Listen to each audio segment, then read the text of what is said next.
Training camp is over. That's it. They're done. It's about time for the regular season. So let's do it right now. Predictions.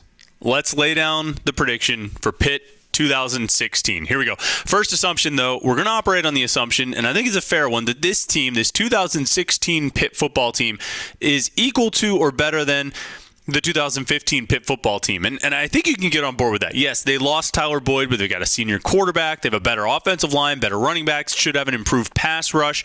Pretty much all the other positions other than wide receiver should be equal to or better than, what they were a year ago. So we'll assume that.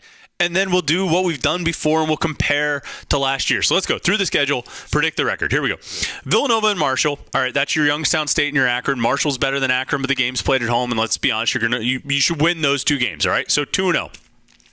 Then you got Clemson and Oklahoma State. Clemson is essentially last year's Notre Dame game, a game you're probably not going to win because it's a really talented team you're going against. And this year, you have the added disadvantage of going on the road. Oklahoma State, to me, is essentially the Iowa game from last year, even though last year's Iowa team is probably better than this year's Oklahoma State team. It's still a non-conference game on the road against a pretty tough opponent where they have some strengths that might take advantage of your, some areas you might not be as strong. So, okay, both losses there. So we're at 2-2. Then there's the Penn State game. And the best comparison to last season is probably Louisville. I think Louisville last year might have been a little bit better than Penn State this year. I think Louisville this year is certainly better than Penn State this year. It's going to be a tough game. It's going to be a challenging game, but I think Pitt should be able to run the ball, keep Penn State on the sidelines, and just win the game at home. And quite frankly, I don't want to deal with the fallout of what a Pitt loss to Penn State would be. So we're going to call that for the Panthers, and we'll do that. So they're at 3-2. Now that's 5 games. 3-2 through those 5 games. The other 7 games are all common opponents from last season, right? It's the Coastal Division plus Syracuse. Last year they went 5-2 in that stretch, and it's going to be the stretch that ultimately determines this year's record.